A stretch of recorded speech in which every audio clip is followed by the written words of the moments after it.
There is a term in anthropology called ethnocentrism that refers to viewing your own culture as the correct culture. In its most extreme forms, we've seen things throughout history like the Spanish Inquisition and the Holocaust, where certain races and religions have been violently persecuted. And it's really easy to disregard this concept as a big, terrible thing. But it also occurs on a smaller scale, on a regular basis, and most people are probably guilty of this attitude at some point. This might just look like culture shock for an individual who maybe hasn't spent much time interacting with other people from different cultures and just kind of innocently assumes that their way of life is the most natural and that everyone should or does live like they do. A lot of kids think like this, especially if they go to a school that isn't particularly diverse, and that's just really related to their lack of life experience and exposure. So this is something that we have to be aware of both in ourselves and in how we teach our students to be tolerant and accepting of each other's differences. One of my absolute favorite books is called Why Are All the Black Kids Sitting Together in the Cafeteria by Dr. Beverly Daniel Tatum. And I definitely recommend checking this book out. But in one chapter, she talks about the development of white identity. And she shared a story from a presentation that she gave where she asked her participants to identify their ethnic background and social class. And one young woman in the audience, she just said, "I don't know, I'm just normal." And so she viewed her status and her group membership as the default.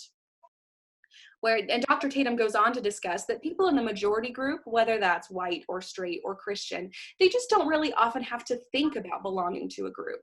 But for our minority students, it's something that they are confronted with and have to think about on a daily basis. So that's why it's really important that we have these conversations.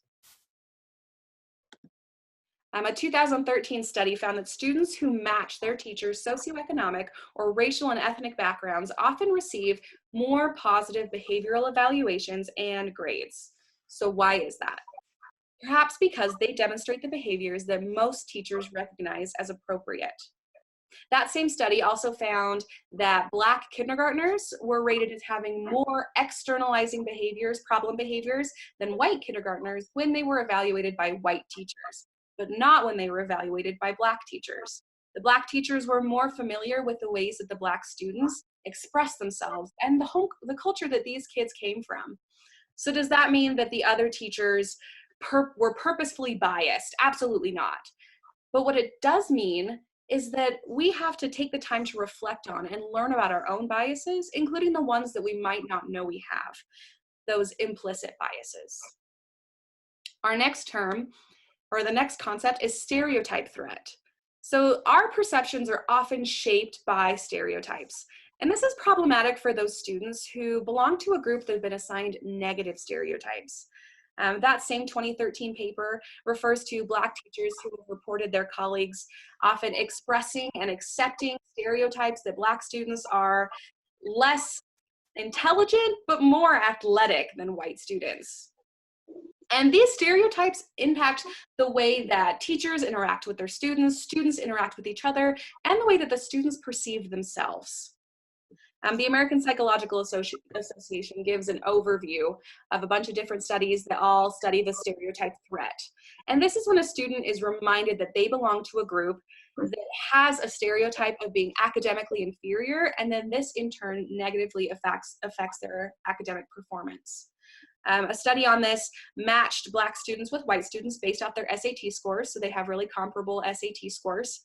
And in one group, they were told, the Black students, that the test they were being given diagnosed intellectual ability. So it reminded them of that stereotype that Black students were less intelligent than white students. And those students did worse than their white counterparts. Whereas the group that wasn't told that wasn't reminded of that stereotype, there were no significant differences between scores. So we see that the anxiety and pressure of belonging to a group with negative stereotypes negatively impacts academic performance. And although most stereotype threat studies are about race, we also see that even just telling women that a test doesn't show any gender differences improves their scores as well. So stereotypes are powerful, and we need to be aware of them and aware of that in order to fight them. Our next term is implicit bias. This is related to stereotypes. Implicit bias is the attitudes or stereotypes that affect our understanding and decisions in an unconscious manner. So these are the biases we have that we maybe aren't really aware of. They aren't intentional. They just exist from a lack of experience or exposure or education. So think of these as like snap judgments, the judgments we make before we really have time to think through a situation. So this really affects our decision making. And if some of our implicit biases are impacted by these negative stereotypes, that's going to in turn impact our students. So there's a super interesting project at Harvard. I have a link down at the bottom of the slide where you can take tests to see what kind of implicit biases you have. And I've taken it, and it's given me a really clear idea of where I need to improve. And, so don't be afraid to acknowledge that in yourself. It doesn't mean that you are a bad person.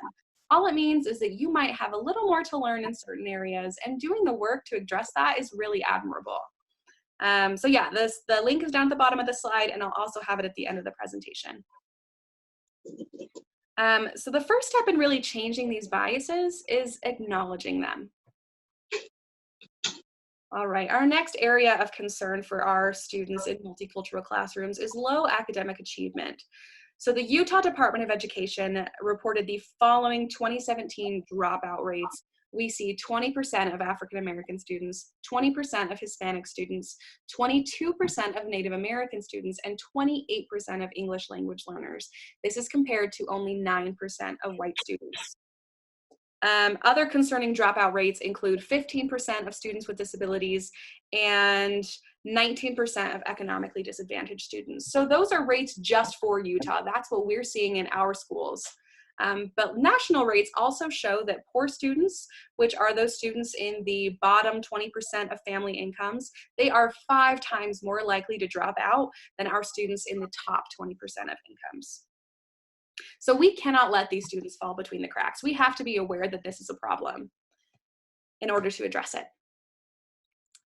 All right, let's talk a little bit about disproportionate discipline, which is another one of those problems that are facing our multicultural classrooms. So the U.S. Government Accountability Office released a report regarding discipline disparities for the 2013 to 2014 school year. So go ahead and take a look at this chart to kind of explain what you're looking at. The pie charts on the left show you the percentage of students that each demographic makes up of the total student population. So white students are about 50% of the K through 12 population. And then on the right, we see a graph that kind of shows the underrepresentation or overrepresentation in discipline. That means if a group is underrepresented, that means that they make up less of the percentage of total students being disciplined than they make up in the total student population, versus being overrepresented, which means they make up a greater percentage of discipline than matches their makeup of the total student population. So we see that Black students make up about 16% of the total student population, but they account for 39% of suspensions. So there is a 23% gap between that representation in discipline and representation in the student body. And we see this trend in out-of-school suspensions, in-school suspensions, expulsions, referrals to law enforcement. And so these Black students are being disproportionately disciplined. They are disproportionately receiving these punishments. And this trend applies to both boys and girls. Boys in general are also overrepresented in discipline. Despite making up just over slightly 50% of the student population, they account for 70% of student discipline. Another overrepresented group is students with disabilities. They make up just under 12% of our student population and yet account for 25% of discipline. So we could just look at this and say, oh, well, those students just get in more trouble and that's just how it goes. Or we can take a closer look and consider the things that we've talked about thus far and see how we can apply that to address these concerns and decrease these gaps. So, why are these gaps happening? Why are we seeing this discrepancy? Is it something to do with implicit bias? Is it something to do with, cultural mismatch? How are those things affecting the way that these students are disciplined? And there's no definitive answer in the literature. There's a combination of factors that impact this disproportion, and just being aware of that is the first step to address it.